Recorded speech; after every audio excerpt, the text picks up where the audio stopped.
And welcome to News at 9. I'm Devere Dudley. And I'm Natalie DeFord. Here's a look at our top stories. South and Kriedler residents enjoy a beer tasting at 208. We take a look at the Sustainability Expo in Tacoma last weekend. Sports Talk updates us with what's new with Lute Sports.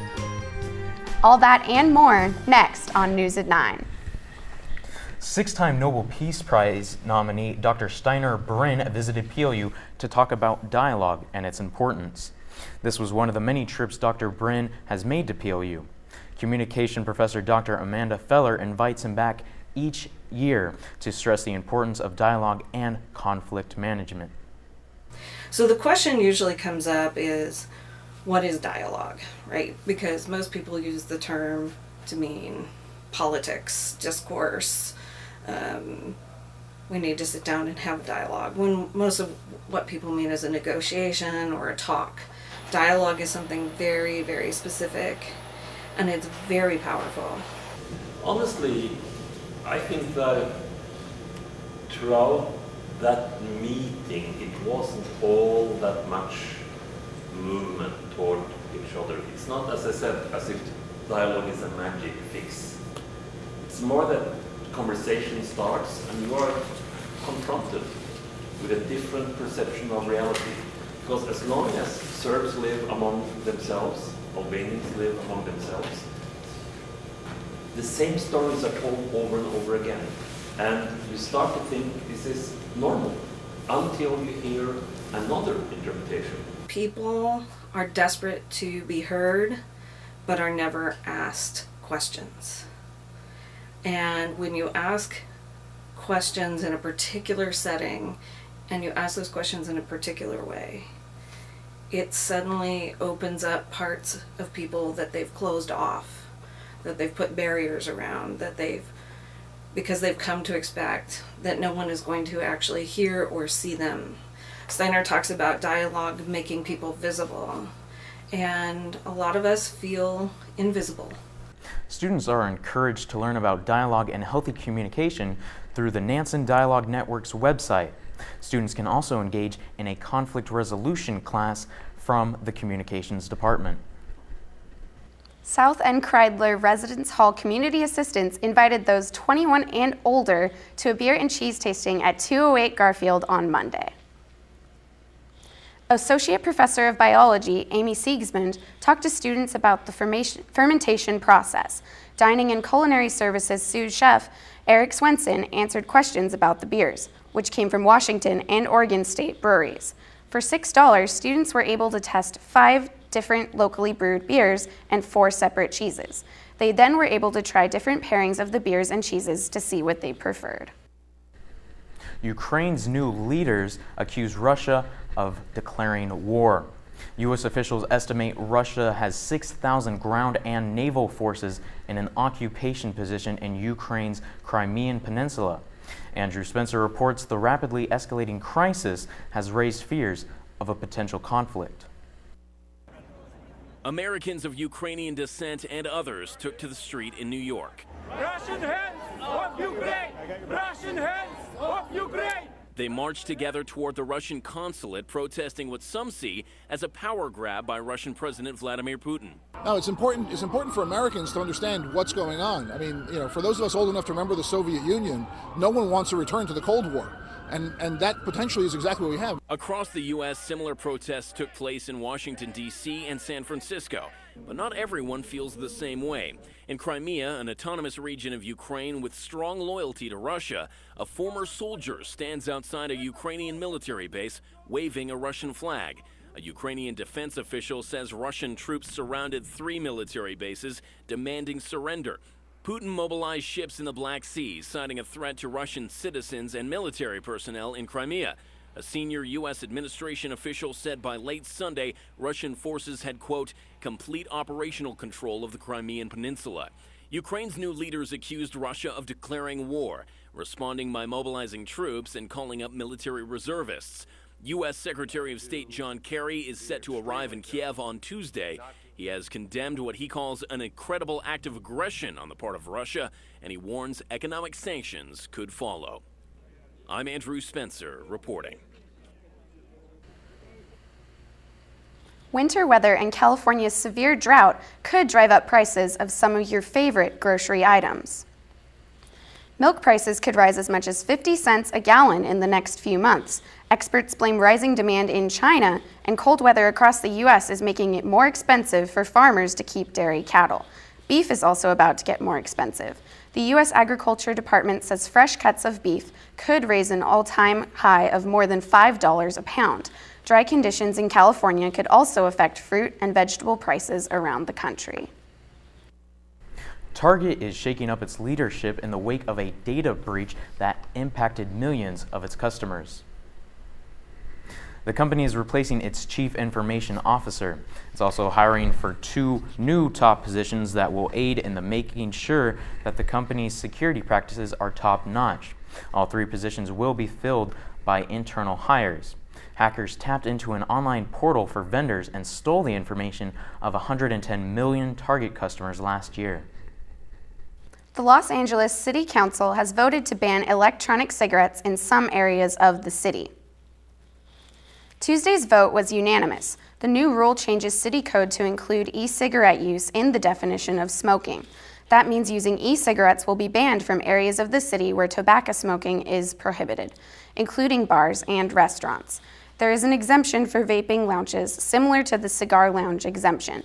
Health officials say vapors exhaled by e-cigarette users could contain potentially toxic chemicals. Bizarre story out of New Jersey this week. A high school honor student and cheerleader is suing her own parents. The teen claims that they threw her out and are now making her foot the bill for college.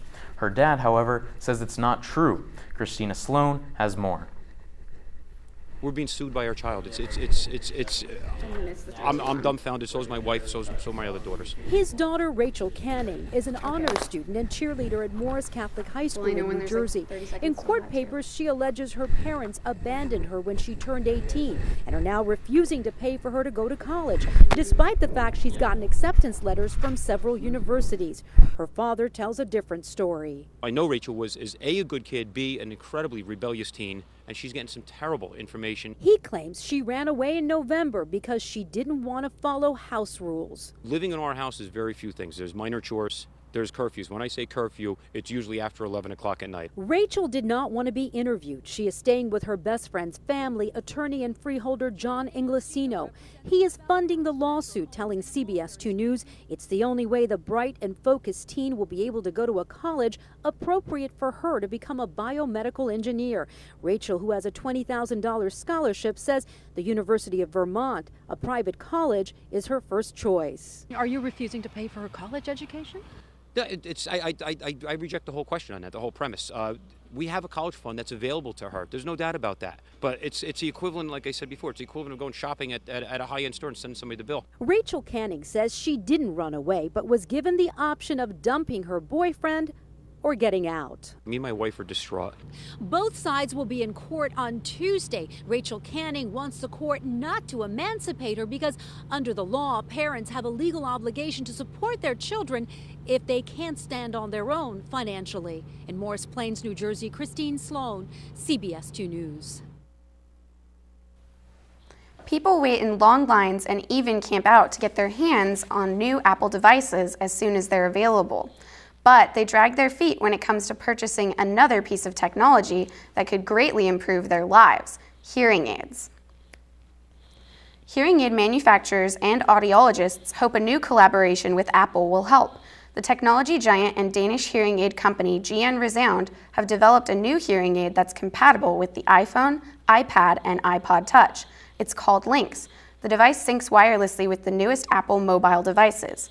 Phone calls, FaceTime chats, music, movies, and turn-by-turn navigation can be streamed directly to the small earpiece. The hearing aids work like normal when they're not pulling in audio from a smartphone or tablet. Because the hearing aids are medical devices, they won't be available at your local Apple store. Instead, people will have to visit an audiologist. They will run at about $3,000. Stay tuned. We'll be back after this commercial break. Next is PLU in Focus with Amy Jones. She'll be looking at the Sustainability Expo in downtown Tacoma last weekend. So here's the deal. I can show you a bunch of footage of third world countries with starving children and roofless shacks. But you've seen that all before. I can play on your emotions and explain to you why you have it so good and you owe it to the world to go out there and help others. But you already know that. The truth is, this is nothing new to you, but the world is still waiting for people like you. So what are you waiting for? Peace Corps. Life is calling. How far will you go? This new phone is awesome. It has made my life so much easier. You know, I get kind of bored when I'm driving and I need to know what's going on. So now, with this huge screen, a keyboard, and a ton of apps, I can get a text and write back right away, no problem. It's like I barely even have to look at it.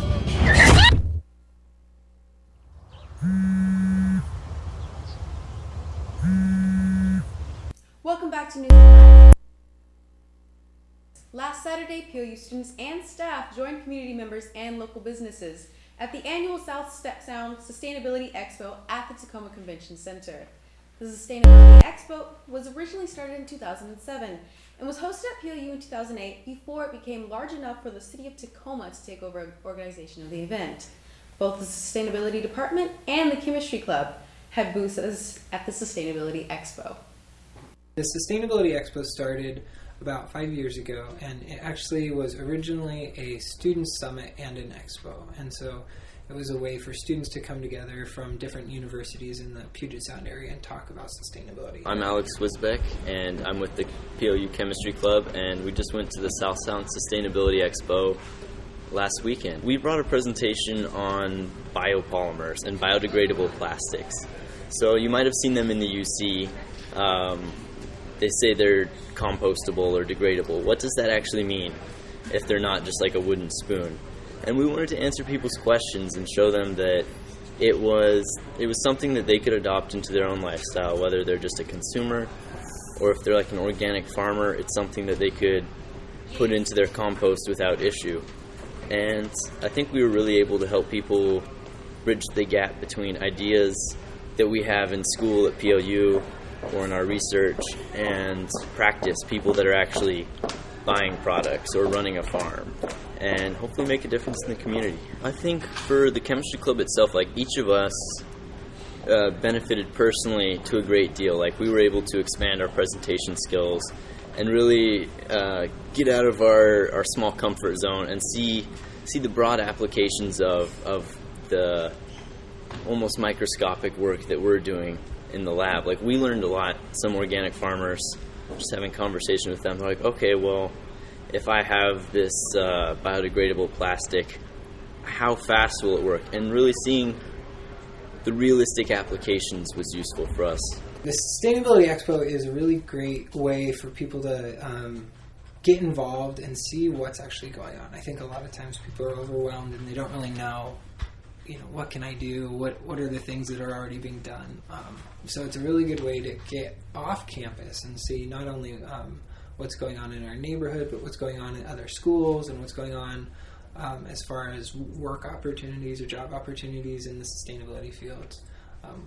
So I think there's a lot of really valuable resources for people to start learning about how they could incorporate these things into their lives.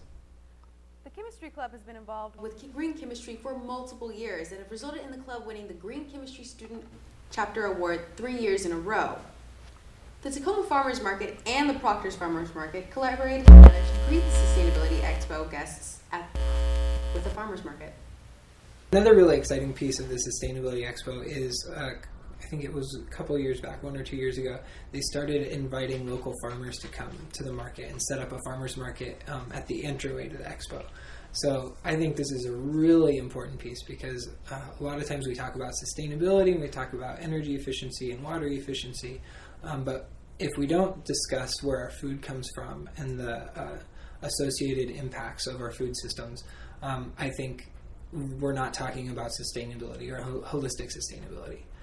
So I think it's a really cool thing to have local farmers there, a lot of local farmers who I know and really support the hard work that they do to provide fresh and local food and organic food for us. So I'm excited about that. Well, the Tacoma Farmers Market and the Proctor Farmers Market came together just to let everyone know. We created this mini market to let everyone know when and where our markets are at and what they can expect. If you're looking to become more involved with the community and looking for volunteer opportunities, farmers markets are definitely an area where students could help as far as lending a hand to make the markets run. That's always a great asset that the farmers markets hold.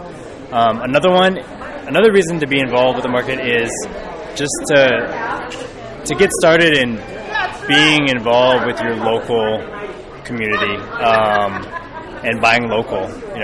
Buying good food, buying stuff from producers that are in your area code. That's what we try to promote, is either buying food at a farmer's market, supporting local farms directly, or growing your own food, or a combination of the three. So it's definitely a thing to begin early in life and to continue on as you become an adult and you find the community you want to be a part of. For more information on when and where these farmers markets take place, visit www.proctorfarmersmarket.com or www.tacomafarmersmarket.com. We'll be back after this commercial break. Next is Sports Talk with Sam Horn. And this week he'll be updating us on how the spring sports teams are doing around PLU.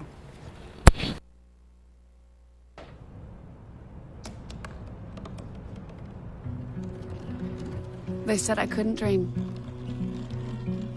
Called me a piece of trash and swore that's all I'd ever be.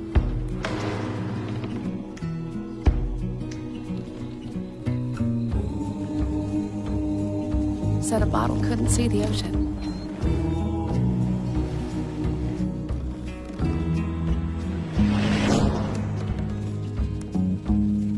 Give up. Go back to the dumpster. But I didn't listen. I made my way.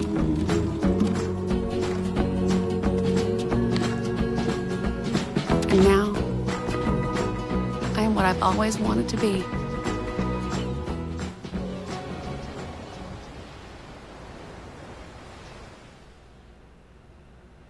Welcome back to News at 9. I'm Sam Horn, and you're watching Sports Talk. The PLU men's tennis team split games this weekend against Oregon schools Pacific and Willamette at the Sprinker Recreation Center. PLU had a rough outing Friday against Pacific, who spoiled the Lute's opening Northwest Conference game by beating them 9-0. But the Lutes did rebound Saturday with their first win of the season after defeating the Willamette Bearcats 5-4. Junior Spencer Heron won the decisive match against Willamette's Gunnar Lee, while first-year Sam Statter earned his first singles victory as a Lute. With the win, PLU snapped their 3-game losing streak and are 1-3 overall. The Lute's baseball team traveled down to Oregon this past weekend to play Willamette.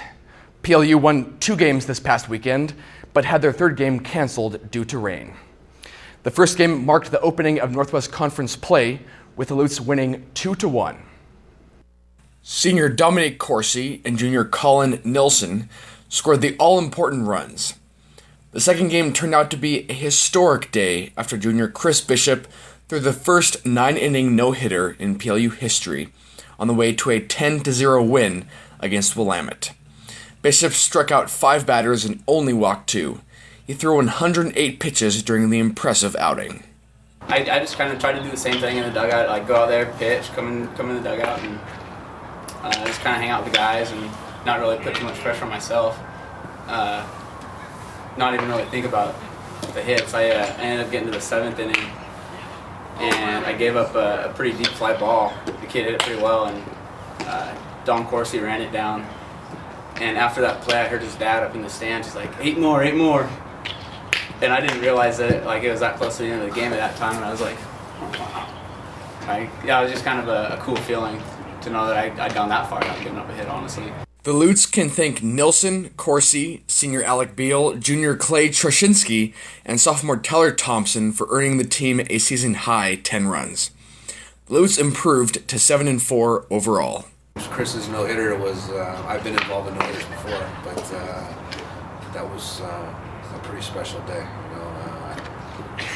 Chris had one of those days that he just that can go down in history, obviously, here at PLU, and it was really neat to be a part of that.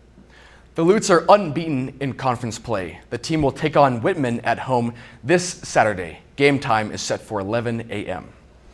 Lute football player Matt Van Eaton has traded his bulky football pads for throwing gloves this spring after joining the PLU track and field team as a hammer thrower. The senior is known around PLU for his infectious personality, which he credits with helping him fight his way back from serious injuries throughout his collegiate career. Reporter John Carlo and I tracked him down to find out how the transition has gone so far.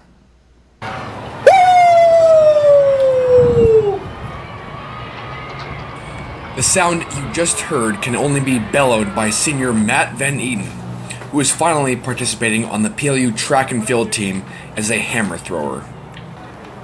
According to coach Dan Hackinson, Van Eaton does not fit the typical cerebral personality of most hammer throwers, mostly in part to the different attitude found in football. Despite the difference, it is something that Van Eaton has used to his advantage, and according to both Hackinson and teammate Kyle Pert, his throwing ability and mentality are much improved. Throwers are oftentimes kind of, I don't want to say introverted, but for lack of a better word, they're cerebral people. And Matt, I'm not saying he's not cerebral, but he brings a kind of energy, a real positive outlook that I think is nice. And it really does help out the team. The team, a lot of the athletes can get very sort of introspective, and he kind of breaks that up and makes people laugh. It kind of helped me have a little bit more fun this year with his attitude of always, laughing, but still knowing when to be serious. But definitely his happy attitude has definitely worn off on us, and we can have a little bit more fun even on the bad days. Not only is this Van Eaton's first year on the track team after a successful 4-year collegiate football career, but he has also been victimized by injuries. After being hurt my sophomore year, blowing out my ACL, because that season was looking kind of bright for me. I mean, I was starting third down pass rusher, which I really wanted to be going into the season because we had this new defensive scheme going in that year, and I was really pumped that I was kind of like the guy to be that pass rusher. And I had a really big role on like the special teams, and I was getting a little time on as like an outside backer. And I was only a sophomore, so times were good. And then that injury came, and it just kind of like, wow, like that couldn't have come at a worse time. And I was like, so going through surgery, I was kind of depressed for a little while because like I was really looking forward to that football season, and that group of seniors that year it was awesome. They were great group of guys, and I remember being like, man, I can't be like this. I need to be positive. Like I can't let this hold me down. And I remember from that day forward, it's been different ever since. So I don't think I think I wouldn't be the man I am today without my knee injury. Even though as bad as it was, I'm glad it happened. He's gonna be well missed. When he leaves here. He had such a big legacy at PLU. Not just sports, but I mean, everyone knows Matt at PLU. Everyone knows who he is, so he's gonna be missed. That's for sure. I'm just really excited to be a part of the track team. I've been looking forward to this. I'm excited to compete with my friends, Kyle, Tavon, Jackson. I'm excited to hang around and get to know better Dan because he's a great guy. I'm excited to graduate in May. I'm excited to get married. I mean, this 2014's hyping up to be a great year. Speaking of Matt Van Eaton, the PLU track team recently participated in their first track meet event of this season. What an outing it was. The Lutes claimed 7 event titles and 18 top 3 finishes at the Eric Anderson Memorial Icebreaker Tournament hosted by Linfield. Senior Taryn D finished the day with 2 event titles to lead the women. In addition to being a part of the winning 4x400 relay team, D also beat 12 other competitors to win the 400 hurdles with a time of 1 minute and 7 seconds. Junior Alan Bell won the men's 110-meter hurdles with a time of 15.85 seconds to give the Lutes 3 track event victories. While the Lutes did dominate on the track, they were also successful in the throwing field as well. Senior Samantha Potter won the women's discus and placed second in the shot put, next to teammate sophomore Marissa Gonzalez. On the men's side, Kyle Pert won the hammer throw, while junior Tavon Stevens-Brown took the title in the shot put. The Lutes return to action this weekend when they host the PLU Invitational on Saturday at 9 a.m. Not even the rain could stop the PLU men's golf team from capturing the PLU Invitational Tournament title this past weekend. Sophomores Seth Nickerson and Justin Lee, along with senior Dustin Heggie, all finished in the top 5. Sophomore Keely Colo Moore tied for 6th. The Lutes return to action next weekend, heading up to Furcrest for the UPS Invitational on Saturday and Sunday. Going into this past weekend, the softball team had been the victim of 6 straight losses, dating all the way back to February 16th. The streak only lengthened as the Lutes lost both of their games this past weekend to Whitworth. The team's games on March 2nd were postponed due to rain. The Lutes were looking to be in good position after senior Spencer Sherwin led the first game off with a triple. After putting another runner on base, junior Kelsey Robinson batted 2 runs in to give the Lutes an early 2-run lead. The Lutes were able to get an insurance run courtesy of senior Katie Lowry's RBI single in the 3rd inning, but that wouldn't hold for long. In the 5th inning, Whitworth scored 3 runs to tie the game at 3. In the 6th, Whitworth scored what was the eventual game-winning run. In the 2nd game, Sherwin smashed a solo home run to start off the 1st inning. However, in the 3rd inning, Whitworth's Julia Johnson belted a home run of her own, making the score 3-1. The Pirates would go on to win the 2nd game by a score of 4-2. PLU still hasn't been able to win a game in Northwest Conference play this season. The team heads off to Willamette to face the Pioneers March 8th and then travel to Linfield on March 9th. PLU hosted Hudson Taylor this past Monday. Taylor is an LGBT activist and shared his thoughts with about 400 students on homophobic language. Here's John Carlos Santoro with more. LGBT rights activist Hudson Taylor paid a visit to Pacific Lutheran University this week to speak with student athletes about the importance of creating a culture of inclusion not only at PLU but in society as a whole.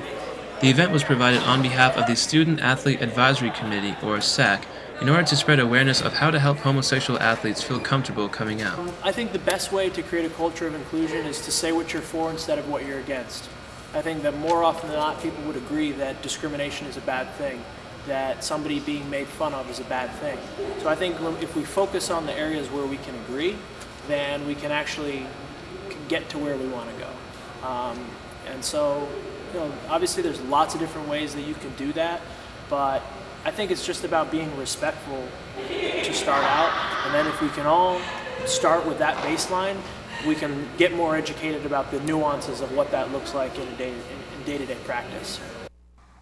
In addition to creating Athlete Ally, a non-profit organization that focuses on empowering homosexual athletes, Taylor tours the country speaking to college students and outlining ways that they can help create what he calls a culture of inclusion. It's a lot easier for me to let my teammate use a homophobic slur, use a sexist slur, you say it as a joke.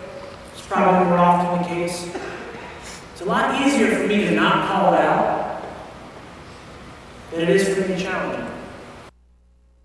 During his college years, Tyler was an All-American wrestler and theater major at the University of Maryland, a place that he believes helped him realize that he could make a positive impact on the LGBT community. Well, the things that kind of inspired me to start taking action was doing an interview about being an ally and getting thousands and thousands of emails from young LGBT teens, and realizing that the impact that an athlete and an ally could make is actually pretty profound. And if I could make that impact, getting a professional athlete or a college athlete to do the same would make a major difference. So that's what kind of got me started, and just in the last 3 years, I mean, we've seen more athletes come out, more allies speak out, and more teams take a stand than any other time in history. So it's a really exciting time to be doing this work, and I'm very fortunate and honored to be doing it. We've already started to implement Hudson's message this year with the You Can Play video, and we'll be running an inclusion poster campaign coming out this week, and we're really trying to get it in our athletes' minds that we want to be an inclusive department to show that the PLU athletic department is inclusive and has a very welcoming community. I think it'll only help us and help us getting fans, recruits, anything like that. I also think that it gives us a nice, unique spin as a very inclusive athletic department. If you want to learn more or get involved, visit athleteally.org, like them on Facebook, or follow them on Twitter at athleteally. For more sports news, check out the Morning Mast on stands tomorrow. This week, I wrote an article on a PLU alum who has resurrected his soccer career. Andrew Croft, a 2009 graduate, is heading to Chicago in 2 weeks with the Tacoma Galaxy to compete for the Premier Arena Soccer League national title. I believe that's all the time we have for this evening. Check us out anytime at massmedia.plu.edu. For all the News at 9 crew, I'm Sam Horn. Good night.